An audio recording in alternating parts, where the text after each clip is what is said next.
আসসালামু আলাইকুম। বিএনপি জামাতে ইসলামের কি কোনো নাটকীয় বৈঠক হচ্ছে কিনা, আবার নাটকীয় কোনো সমঝোতাতে যাচ্ছে কিনা, আসলে জাতিকে আবার ভাবিয়ে তুলতেছে কিনা? কেন বলতেছি বিএনপি এবং জামাতে ইসলাম নাটকীয় বৈঠকের মাধ্যমে দেশে আবার কোনো কিছু হচ্ছে কিনা? আপনারা জানেন রাজনীতিতে শেষ বলতে কিচ্ছু নাই। আমরা যদিও একে অপরের প্রতি বিষোদ্গার করি রাজনীতিবিদরা, কিন্তু ভিতরে কি চলে এটা সর্বোচ্চ পর্যায়ে ছাড়া আমরা কিন্তু কিছু জানি না। বলছিলাম ডক্টর শফিকুর রহমান হঠাৎ করে কোনো প্রোগ্রাম ছাড়াই লন্ডনের উদ্দেশ্যে যাত্রা করছে। এমনও তো হইতে পারে দুই নেতার মাধ্যমে কোনো না কোনো একটা সমঝোতা বা বৈঠকের একটা সম্ভাবনা দেখতেছি। এই নাটকীয়তা হয়তোবা দেশ এবং জাতির জন্য ভালো কিছু বই আনতে পারে, অথবা নতুন কিছু ঘটতেও পারে। কেননা আপনারা জানেন বিগত দিনগুলোতে নির্বাচন হয়েছে দুইটা মেরুতে, একটা বিএনপি বলাই, একটা আওয়ামী লীগ বলাই।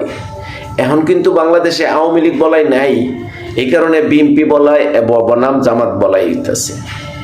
আপনারা জানেন জামাত ইসলাম একটা ধর্মীয় অনুভূতি অথবা ধর্মভিত্তিক রাজনীতি করে। তারা বহির্বিশ্বে যখন কোনো দেশ পরিচালনা করতে হয় তখন গণতান্ত্রিক প্রক্রিয়া একটা রাজনীতি আসতে হয়।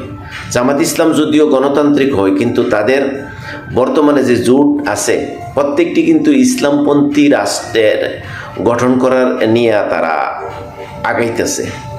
যদিও তারা ক্ষমতায় আসে, এক্সাম্পল ধরেন জামাত ইসলাম ক্ষমতায় আসলে তাদেরকে তিনটা জিনিস সামলাইতে হবে। একটা হইছে দেশের সমাজতান্ত্রিক, আরেকটা হইছে বহির্বিশ্ব এবং গণতন্ত্রের মূলধারায়। এখানে বহির্বিশ্বকে বিশ্বাস করে যে গণতান্ত্রিক ধারায় যদি রাজনীতি হয়, ধরেন জামাতে ইসলাম হন যেভাবে ইসলাম ভিত্তিক একটা ধর্মীয় ভিত্তিক রাজনীতিতে আছে, তারা ইসলাম কায়েম করার জন্য তাদের মূল টার্গেট এবং উদ্দেশ্য এবং লক্ষ্য। বহির্বিশ্ব কিন্তু এটা চিন্তা করে না। কোনো ধর্মভিত্তিক রাজনীতিতে তাদের আত্মবিশ্বাসের জায়গাটা খুব কম থাকে। আপাতত বিএনপি এবং জামাত ইসলাম যদি তারা দুইটা মেরুতে থাকে, দেশ এবং জাতির জন্য তেমন একটা ভালো লক্ষণ হবে না। কেননা বিএনপি একটা বড় রাজনৈতিক দল, বিএনপি যদি ক্ষমতায় আসে হয়তো বা আওয়ামী লীগের জায়গাটা দখল করতে পারবে। আর জামাত ইসলাম যদি ক্ষমতায় আসে তাদের বিরাট একটা চ্যালেঞ্জিংয়ের মুখে পড়বে। কেমন পড়বে? বিএনপি থাকবে বিরোধী দল, আওয়ামী লীগ থাকবে বিরোধী দল। বাংলাদেশের সর্বোচ্চ দুইটা দলই যদি বিরোধী দল থাকে, তারা পরিপক্ষভাবে রাজনীতি করতে পারবে এবং দেশ পরিচালনা করতে পারবে, এটা বিশ্বাস হয় না। যেমন আমারও বিশ্বাস হয় না বহির্বিশ্ব এবং ওয়াকি মহলও চিন্তা করে যে বিশাল দুইটা বিরোধী দল বাইরে রাখিয়া এই তারুণ্যের উজ্জীবিত দিয়া একটা দেশ পরিচালনা করা কিন্তু সহজ না।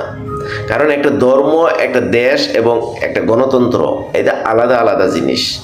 জামাতে ইসলামে যেমন ধর্মের উপর নির্ভর কইরা একটা দল গঠন করতেছে, এখানে বহু গণতান্ত্রিক বা বহু মতাদর্শর চিন্তা চেতনা নিতে হবে।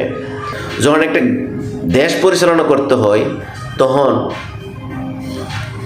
প্রত্যেক ধর্মবর্ণ বিশেষ নিয়ে একটা দেশের সামনের দিকে এগোতে হয়।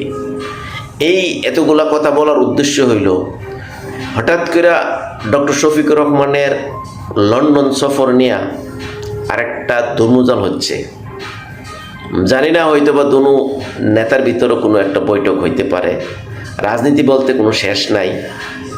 আমরা জাতি দেখার বিষয়, জামাতে ইসলাম বাংলাদেশে দীর্ঘ 54 বছর পরে বাংলাদেশে এরকম একটা তাদের একটা সুযোগ আসছে যে তারা ফ্রিডমভাবে এককভাবে দলীয় নমিনেশন দিয়ে রাজনীতি করার তাদের যে উজ্জীবিত, এই উজ্জীবিত যদি তারা সামনের দিকে এগিতে পারে, হয়তোবা তারা দেশ পরিচালনা করার জন্য মন মানসিকতা তো প্রস্তুত আছে, কিন্তু বহির্বিশ্ব কতটুক তাদেরকে আত্মবিশ্বাসের জায়গাটা দখল করতে পারবে, এটাই কিন্তু বড় দেখার বিষয়।